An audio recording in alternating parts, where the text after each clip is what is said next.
네, 안녕하십니까. 저는 한국국방연구원 안보전략연구센터에서 북한군사연구실장을 맡고 있는 이상민입니다. 항상 어디 가든지 제가 이제 밝히는 게 저는 현역 군인이고 육군 대령입니다. 그래서 생소하게 늘 생각하실 것 같은데, 저희 국방연구원에는 한 20명 정도 현역 연구원들이 있고요. 그 중에서 제가 어떻게 하다 보니까 제일 오래 지금 근무하고 있습니다. 국방연구원에 현재 8년째 하고 있고, 그 전에는 이제 외교부의 한반도 평화우수본부에서 비핵화 관련된 전문가로 국방부에서 파견을 가 있었습니다. 그리고 그 이전에는 한국 국군 화생방 방어사령부라고 해서 여기서 멀지 않은 곳에 있습니다. 거기서 방호연구 과장, 이 방사능 분석과장 이런 직책들을 하다 보니까 지금 하는 일도 화생방, 그러니까 핵 WMD 관련된 일들을 자연스럽게 이렇게 하게 됐습니다. 최근, 그러니까 지난 한 4, 5년 이전에 2017년도까지는 북한이 핵과 미사일 시험 발사와 핵실험들을 굉장히 많이 했죠. 그렇게 하면서 연구들도 많이 하다가 2018년 이후부터는 상황이 좀 바뀌어서 비핵화 관련된 연구들을 쭉 했었습니다. 그러다가 다시 올해 들어서 1월부터 북한이 미사일들을 이제 연속해서 발사하고 있다 보니까 오늘 같은 자리도 만들어진 게 아닌가 이렇게 생각을 합니다. 제목은 2022년도 북한 핵미사일 개발 전망 및 군사적 대비 방향이라고 했는데요. 사실 이 자료는 벌써 올해 지금 3월입니다만은 한 4번 정도 사용한 것 같습니다. 1월부터 해서 이 작성된 시점은 한 1월 초인데 그때부터 해서 여러 기관들 그리고 국회 이런 데서 발표했던 내용들이고 사실 크게 여기에 손은 대진 않았습니다. 그 이제 틀에서는 이대로 가지 않을까라는 생각으로 저는 이제 믿고 있는데 최근에 변화되는 게 우크라이나 사태라든지 또는 이제 뭐 각종 그런 이제 변수들이 있어서 일부 조정이 있겠지만은 큰 틀에서는 이렇게 진행될 거다라는 이제 생각으로 저는 요 내용을 그대로 발표에 사용하도록 하겠습니다. 순서는 이제 보시는 것처럼 한 4가지로 구성이 되어 있습니다. 첫 번째는 이제 전략 도발의 배경, 목적, 방향이고요.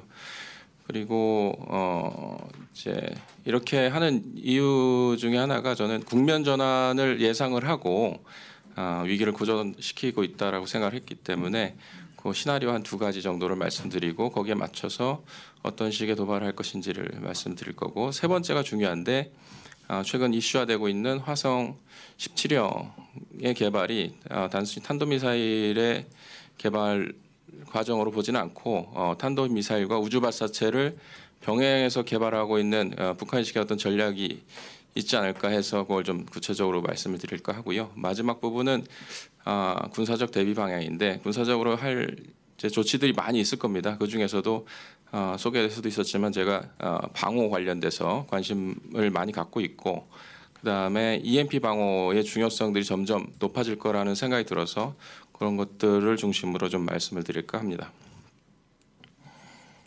첫 번째는 보시는 바와 같습니다. 전반적으로 현 진행 상황을 한마디로 요약을 이게 한마디가 될지는 모르겠습니다만 이렇게 한번 요약을 해봤는데요. 실제 김정은 집권 이후 2012년부터 2017년 말에 핵무력 완성 선언까지의 각종 탄도미사일 시험 발사하고 핵실험 이런 것들의 이제 전략 도발이라고 부를 때 그런 전략 도발의 수위를 고조시키던 상황이 아마도 지금처럼 이제 과거처럼 한 5, 6년 안에 이루어지지 않고 짧게는 1년, 길게는 뭐 한 2, 3년 안에 압축적으로 재현될 가능성이 있지 않을까 이렇게 예상을 해봤고요. 그런 측면에서 1월에만 벌써 7회 이제 미사일 실험을 했고 뭐 2월 28일하고 3월 5일도 있었고 최근 오늘 기점으로 해서 오늘이나 내일이나 할 정도로 또 이제 미사일 발사 가능성에 대해서 얘기들이 나오고 있습니다만 저는 짧게는 올 11월에 미국 중간 선거 전후의 국면 전환, 좀 길게 봤을 때는 2024년 말에 미 대통령 선거 전후로의 국면 전환을 가정을 하고 이런 위기 상황을 만들어가고 있는 것이 아닌가 이렇게 예측을 한번 해봤습니다. 그러면 그런 이제 전략 도발이라고 할까요? 미사일 시험 발사라든지 핵실험 가능성들도 이제 높아지고 있는데 그것의 이제 정치적 배경과 군사적인 필요성에 대해서 간략히 말씀드리겠습니다. 정치적으로는 너무 잘 아시다시피 올 4월에 다양한 정치 행사들이 북한에 이제 예상이 되고 있지 않습니까? 거기에서 과시할 성과가 필요한데 경제적인 성과라든지 다른 부분에서의 성과가 크게 없는 상황에서 군사 분야의 성과를 좀 강조할 필요가 있고 그런 측면에서 이제 좀 강한 이제 퍼포먼스가 필요하지 않았나 이렇게 생각을 하고요.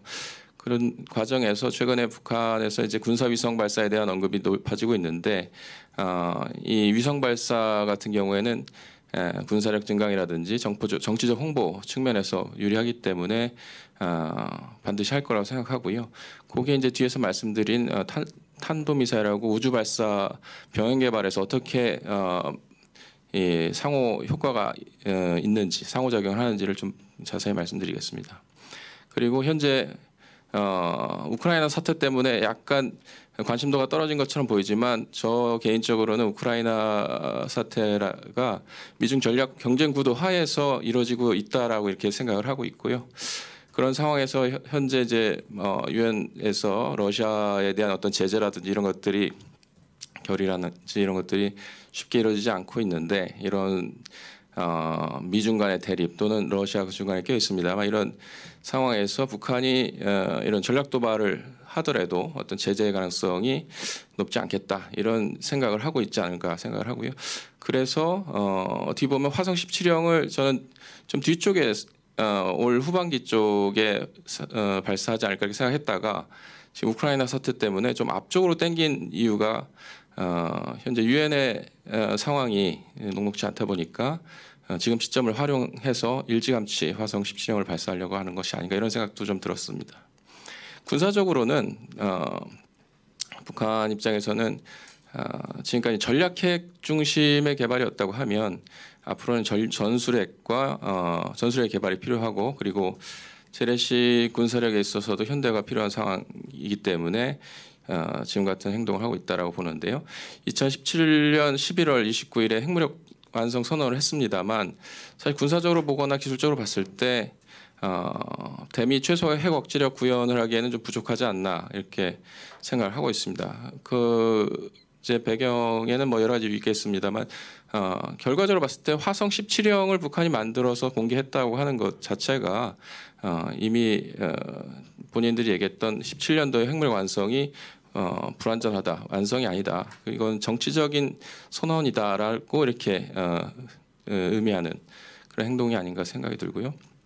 그리고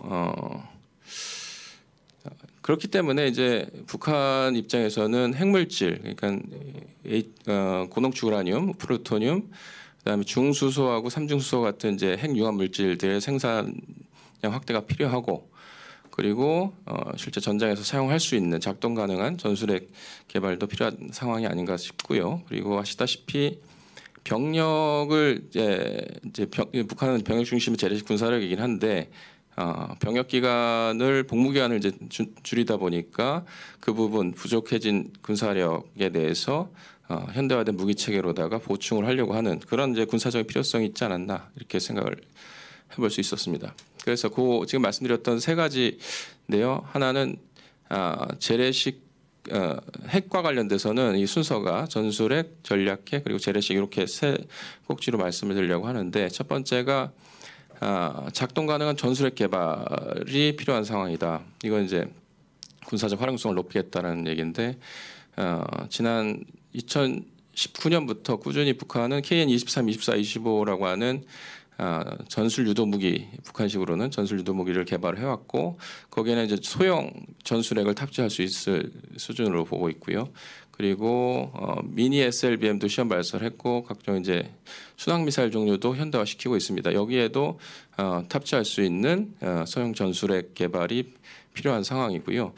우리가 전술핵 하면은 보통 위력이 작거나 뭐 크기가 작은 것을 전술핵으로 이렇게 생각들을 하시는데 실은 다양한 목적으로 사용할 수 있는 핵탄두를 전술핵이라고 보시면 될 것 같습니다. 그래서 위력도 작지만은 여기 이제 중성자탄이라든지 핵 EMP탄 같은 것들이 전술적인 목적에 맞게끔 사용할 수 있기 때문에 그런 것들을 전술이라고 보시면 될 것 같습니다. 참고로 중성자탄이라고 하는 거는 다량의 이제 중성자가 발생이 돼서 그 중성자가 시설이나 장비를 직접적으로 파괴하지는 않지만은 인명살상의 효과는 높일 수 있는 그런 목적의 전술핵 무기다라고 보시면 될 것 같고, 핵 EMP탄은 고고도에서 폭발을 시켜서 폭풍파나 또는 방사선 또는 이제 열 이런 것들이 지상에 도달하지 않는 상태에서 전자기파만 발생시킴으로써 시설이나 장비, 전자 시설이죠, 전자 장비들 이런 것들을 무력화시키는 그런 목적의 핵 무기가 되겠습니다. 그 다음에 이제 전략 핵 측면에서는 대미 최소 핵 억제력 향상을 위해서 핵무기의 양적 질적 발전이 필요하다라고 보았는데요. 북한이 8차 댕다오에서 얘기했었던 것처럼 대유력의 핵탄두라든지 또는 말부, 이거는 이제 Maneuverable Reentry Vehicle이라고 해서 이제 기동 핵탄두가 되겠습니다. 그래서 이런 거라든지 또는 다탄두, MIRV 이런 쪽에 개발이 필요하다고 스스로 발표를 했고요. 그런 이제 MIRV 같이 다탄두를 탄도미사일에 탑재를 하려고 하다 보니까 탑재량이 이제 늘어나야 되고, 그 많은 탑재량을 가지고도 미 본토까지 운반을 해야 되니까 사거리 증대가 필요한 겁니다. 또한 이런 ICBM들은 주로 북한은 액체 연료 기반으로 만들어져 있는데 그 액체 연료를 주입하는 시간이 솔직히 길기 때문에 그 기간 동안에 타격을 받을 수도 있습니다. 그래서 발사 준비 시간을 줄이기 위해서 엠프라라든지 이런 기술들을 지금 개발하고 있다라고 보여지고요. 그리고 미국의 미사일 방어망 회피를 위해서 다양한 그 탄두들이 필요한데 그 중에 하나가 이제 극초음속 활강체, 보통 이제 극초음속 미사일이라고 하는데 이런 것들을 개발하는 것이라고 생각됩니다. 지금까지 극초음속 미사일에 대한 시험 발사는 단거리 탄도 미사일 가지고 했다고 하면 이 기술은 중거리라든지 장거리 탄도 미사일에 그대로 응용이 될 수 있기 때문에 대륙간 탄도 미사일에도 사용이 될 거라고 이렇게 생각을 하고 있습니다. 그다음에 세 번째가 재래식 무기의 이제 현대화가 필요한데요. 사실 2017년에 주체 무기라는 것을 북한이 언급을 하면서 발표를 했었는데 그때 네 가지 방향성을 제시를 했습니다. 무인화, 경량화, 지능화, 자동화인데요. 이대로 사실 진행되고 있다라고 이제 보고 있고요. 예를 들어서 살버식 공격용 무인기 같은 거, 이게 뭐냐면 이제 한꺼번에 여러 개의 무인기가 동시에 공격하는 방식인데 군에서는 이제 벌떼식 공격 방식이라고 이렇게 부르고도 있습니다. 그리고 북한 입장에서는 대미 핵 억제력을 확보하고 나서 낮다 하더라도 연합전력들, 재래식으로 들어오는 연합전력에 대해서 대비가 필요한데 이제 그것을 최근에는 북한식의 A2AD다 이렇게 부르기도 합니다. 엔티 액세스 에어 레디나 이래 가지고 이제 중국에 적용되던 명칭인데 북한에도 이렇게 쓰고 있습니다. 근데 그거는 이제 맞는 것 같아요. 그래서 북한이 태평양이나 또는 뭐 주일 미군에 대해서 어떤 억제력을 발휘하기 위해서는 실제로 ASBM처럼 엔티-쉽 발리스틱 미사일이라고 하는 보통 이제 항모 킬러라고 부르는 그런 미사일들도 필요한데 이게 작동되기 위해서는 해상에서 움직이는 표적에 대해서 실시간 감시가 필요하고요. 그래서 최근에 나오는 이제 군사 위성이라든지 이런 정찰 위성에 대한 필요성을 강조하고 있는 것이 아닌가 이렇게 생각이 되었습니다. 다음은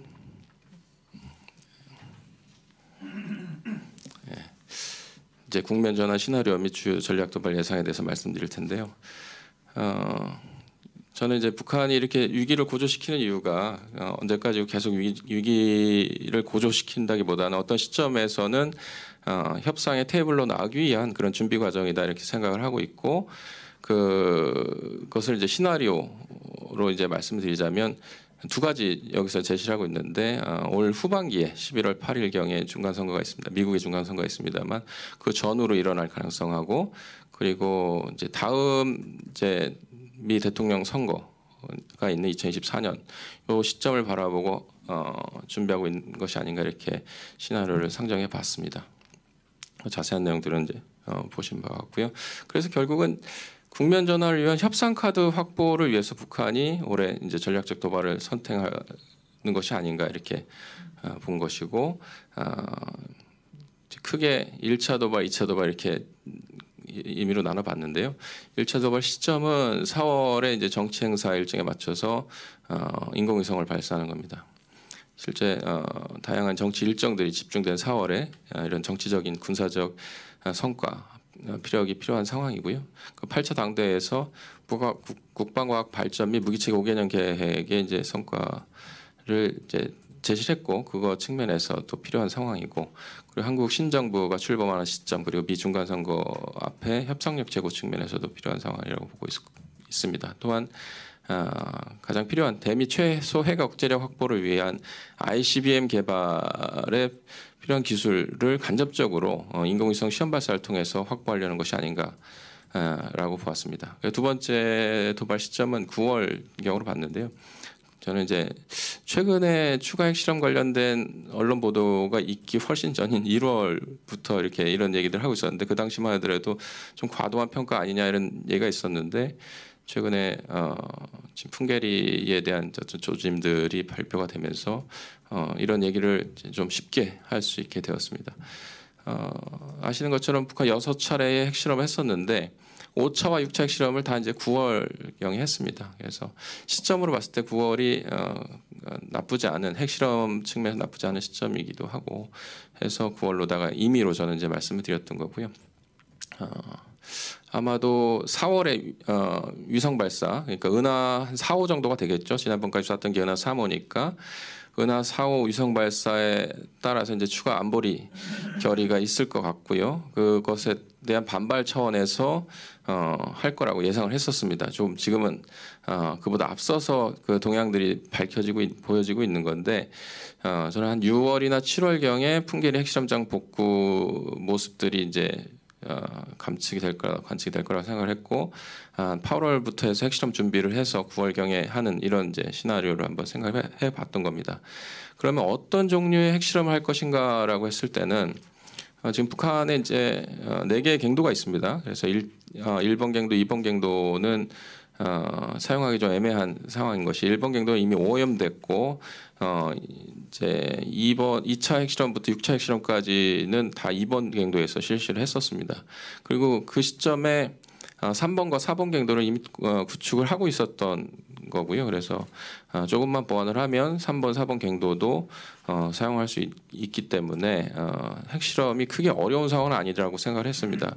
물론 자발적으로 핵폐기라고 할까요? 풍계리 시험장을 이제 폭파시키면서 불능화를 시켰다고는 했지만은 입구 부분을 붕괴시킨 거고, 그 내부는 살아 있다라고 생각을 했을 때 우회해서 접근할 수 있는 별도의 갱도 입구를 만들면 활용할 수 있지 않을까 이렇게 생각을 했습니다. 그런 의미에서 이번에는 위력이 큰 핵실험도 필요한 상황이지만, 앞서 말씀드렸던 것처럼 전술핵에 대한 어떤 핵실험도 필요하다면 병행하지 않을까. 즉 예전에는 한 번 핵실험할 때 한 번에 이제 하나씩 했다고 하면, 앞으로 할 때는 한 번에 이제 복수의 핵실험도 가능하지 않을까 이런 생각도 해봤습니다. 핵실험장이 이미 이제 있기 때문이죠. 그리고 좀 지나친 예측일 수도 있겠지만, 지금까지는 지하 핵실험만 했다고 하면 지상 또는 해상, 공중 핵실험 가능성도 배제해서는 안 된다고 생각을 하고 있는데요. 이게 꼭 핵실험이라는 것이 핵을 가지고 핵 분열이나 핵 융합 반응을 일으켜야만 핵실험인가, 여기에 대한 논란이 있지만, 저는 핵물질을 제거한 상태에서 내폭 장치만 가지고 공중에서 하는 것도 핵실험의 하나다라는 가정하에 이렇게 말씀을 드리는 거고요. 그래서 북한이 핵 EMP 탄이라든지 이런 것들에 대한 성능을 확인하기 위해서는 고고도에서 내폭 장치가 작동하는지를 이제 확인할 필요가 있다고 보고, 최근에 동해의 알섬 상공에서 폭발하는, 낙하하면서 알섬 상공에서 폭발하는 영상을 이제 공개한 적이 있었는데, 이것이 이제 알섬에 부딪혀서 폭파한 것이 아니라 부딪히기 직전에 폭파하는 영상이었다라고들 평가들 하고 있는데, 이런 이제 실험들이 실은 고고도 핵 폭발의 일환으로 이렇게 발전할 수 있다, 이렇게 생각을 하고 있습니다.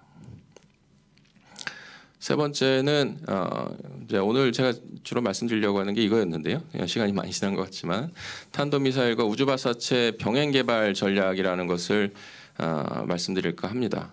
북한이 지금까지도 그래왔고 앞으로도 그렇기 때문에 일반화된 얘기긴 합니다만 이걸 좀 구체화시켜서 한번 말씀을 드릴까 합니다.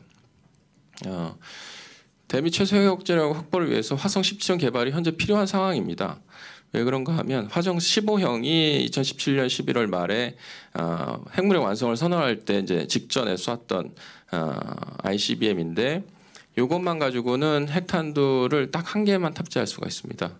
그리고 북한이 보유했을 것으로 추정되는 그 텔, 이 화성 15형도 그렇고 17형도 그렇고 텔에 실려서 이동하고 세워서 발사를 하는데, 이 텔의 수량이 결국은 한 번에 발사할 수 있는 최대 핵탄두 수를 결정하게 되는데, 이 텔이 처음에는 한 6대 정도로 예상이 됐다가 뒤에 이제 열병식에서 이렇게 공개되는 것들을 보니까 한 12대까지는 있을 것이다, 이렇게 생각을 하고 있습니다. 그렇다 하더라도 화성 15형이 아무런 제재 없이 동시에 발사하는 핵탄두 수가 12개밖에 안 되는 거죠. 이 정도 가지고 최소 핵역제력을 확보했다고 하기에는 좀 과하다는 생각이 들고요. 그래서 한 번에 핵탄두를 쏠 때, 한 번에 미사일을 쏠 때 거기에 여러 발의 핵탄두를 발사해서 쏠 수 있다고 하면 이건 얘기가 달라집니다. 그래서 북한이 다탄두 얘기를 하는 것이고요.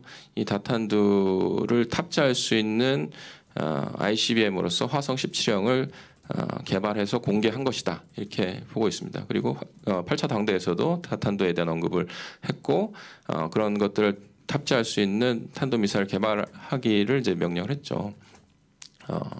하지만 화성 17형은 누가 보더라도 굉장히 위협적이고 그리고 좀 충격 효과가 있을 거라고 생각합니다. 그래서 이걸 시험 발사를 했을 때는 당연히 유엔 안보리 결의라든지 추가 대북 제재가 강하게 들어올 것이라고 이제 예상을 할 수 있는데, 북한은 요거를 이렇게 대놓고 시험 발사를 하기보다는 좀 우회적으로 관련된 기술들을 확보할 것이다. 그게 이제 우주 발사라는 명목으로 할 것이다라고 본 것입니다.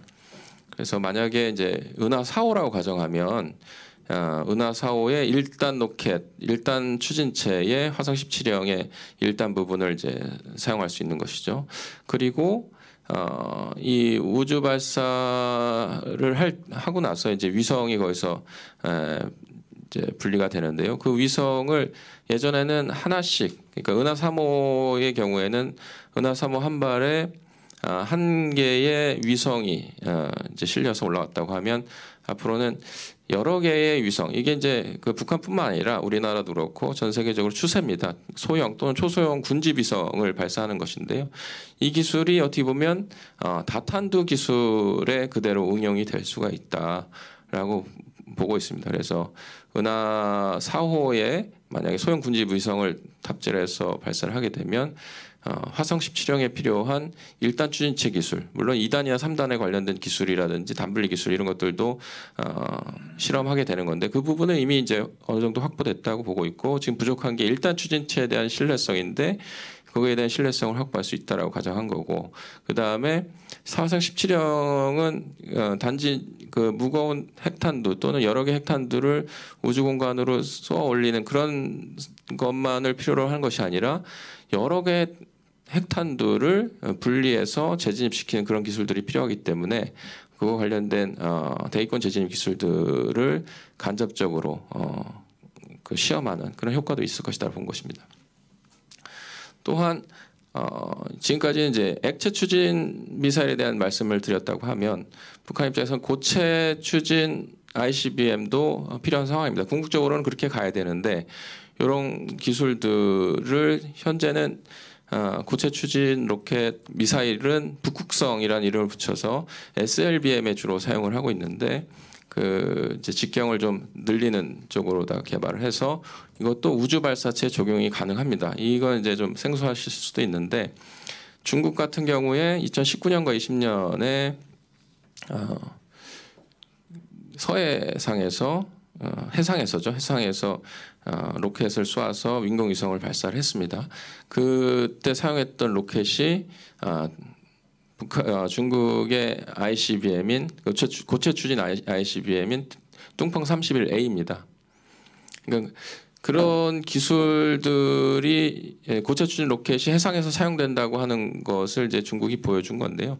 북한도 지금 개발하고 있는 고체 추진 로켓을 가지고 해상에서 발사하는 가능성도 좀 대비해야 되지 않을까 이렇게 생각을 했고요. 그렇게 됐을 때는 이 고체 추진 해상 우주 발사 체계 개발로 해외 우주 산업까지 진출하는 이런 이제 이런 목표가 있는지는 모르겠습니다만 그런 시도도 할 수 있을 것이다라고 예상을 해볼 수 있습니다. 그래서 지금 말씀드렸던 것을 하나의 이제 로드맵으로 이렇게 한번 그려봤는데요. 왼쪽 부분에 이제 로드맵이 있고 오른쪽에 이제 설명이 있습니다만 제가 이제 그림을 보면서 설명을 드리면 북한은 이제 탄도미사일과 우주발사체 병행 개발 전략이라는 것을 추진하기 위해서 고체 추진 엔진하고 액체 추진 엔진을 병행해서 개발을 현재 하고 있다라고 보는 거고요. 위쪽이 고체고 아래쪽이 액체입니다. 그래서 고체부터 말씀을 드리면 고체 추진 엔진은 현재로서는 북극성 엔진, 북극성 1, 2, 3, 4, 5가 거기에 적용이 되고 있고 그리고 좀 더 직경이 작은 전술유도 무기 엔진으로 KN-23, 24, 25에도 고체가 적용이 되고 있습니다. 그래서 여기에 사용됐던 로켓을 우주 발사체에 적용을 해서 우주 발사 시험을 계속하면서 대형화시키면 이게 이제 대형 고체 추진 체계로 다 연결이 되는 것이고 거기에 이제 단분리나 MIRV 기술들을 적용을 하면 약간 빨간색으로 표시된 고체 추진 ICBM까지 갈 수 있을 것이다라는 이제 말씀이고요. 이거는 실제로 북한이 2017년도인가요? 그때 북한판 톡폴-M 러시아의 이제 ICBM이죠. 그리고 중국의 뚱펑 31A와 거의 유사한 ICBM을 퍼레이드에서 공개한 바가 있습니다.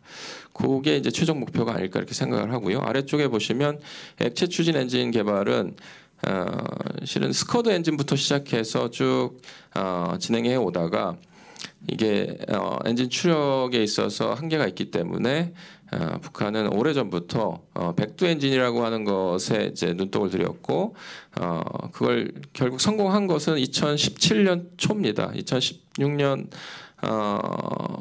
가을경에 지상에서 시험에 성공했다라는 발표는 했었지만 실제로 백두 엔진이라고 명명하면서 성공한 것은 2017년도고요. 그걸 가지고 바로 화성 12, 14, 15까지 불과 한 7개월 만에 이제 개발을 합니다.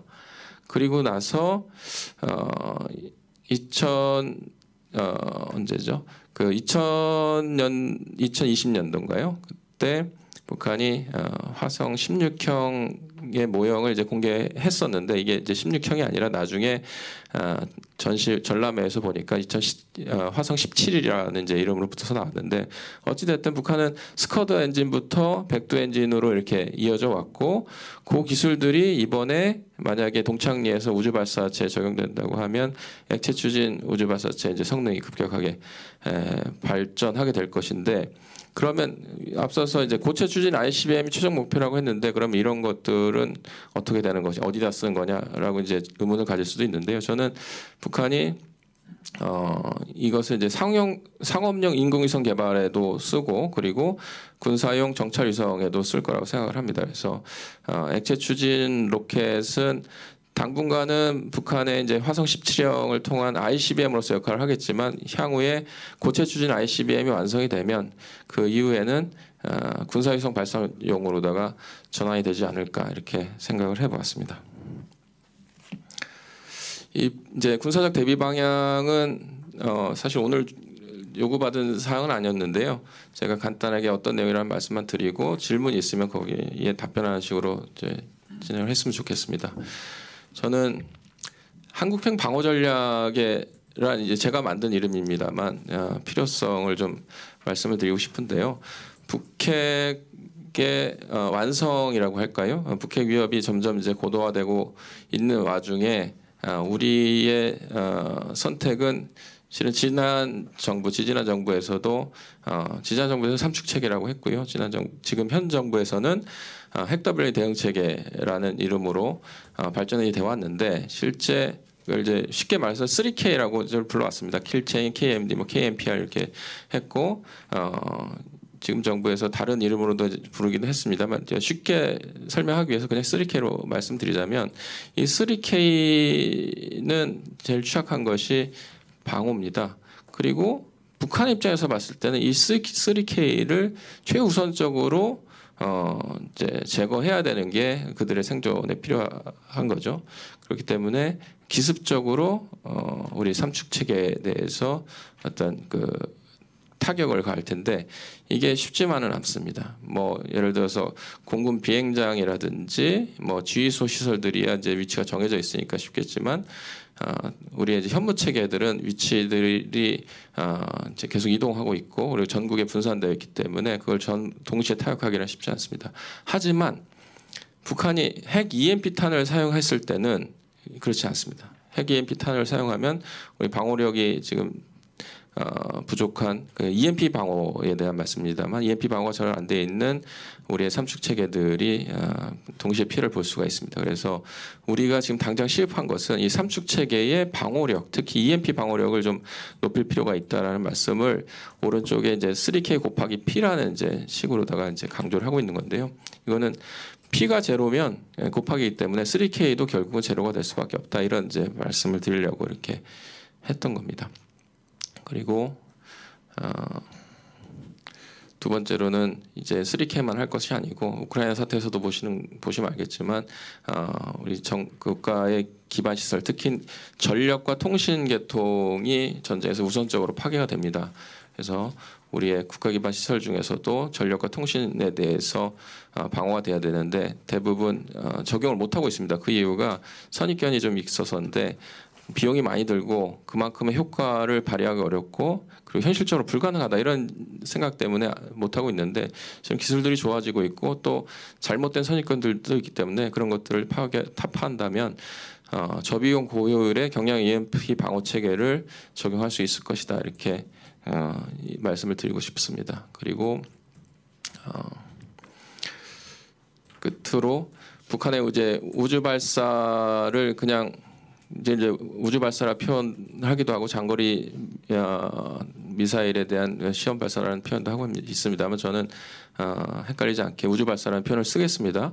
그랬을 때 이것을 그냥 지켜만 볼 것이 아니라 좀 적극적으로 저지할 수 있는 노력들을 해야 된다고 생각을 하고요. 그런 것들이 이제 군사적으로 봤을 때 레프트 오브 런치라는 표현도 있는데 발사전 방해라는 한국식 표현을 제가 썼습니다만 이런 것들을 좀 발전시킬 필요가 있다. 그리고 가능하다고 하면 이제 북한이 우주 발사를 할 때 이런 것들을 통해서 적극적으로 저지할 수 있으면 하는 것이 맞지 않나 저는 생각을 해봤고요. 그리고 현 정부에서 가장 큰 업적 중에 하나는 저는 미사일 지침 개정 종료라고 생각하는데 앞으로 신정부에서는 지금 북한이 지금처럼 위기를 고조시킬 때 이 위기 상황을 기회로 활용하기 위해서 미국과의 원자협정 개정을 좀 추진하는 것이 어떤가 이렇게 생각을 해봤고 그 중에 이제 원자협정 개정을 통해서 얻을 수 있는 것들이 다양한 것들이 있겠지만 우라늄 농축 기술을 이제 풀어주는 그런 쪽으로 갔으면 좋겠다 이렇게 생각을 해봤습니다. 여기까지가 이제 제 발표 내용이고요. 제가 어디 가서나 이렇게 말씀드린 것 중에 하나가 긍정적인 사람은 한계가 없지만 부정적인 사람은 한계 없다. 좋은 편인 것 같습니다. 그래서 가급적이면 노력을 하면 이룰 수 있다라고 생각을 하고 있습니다. 감사합니다.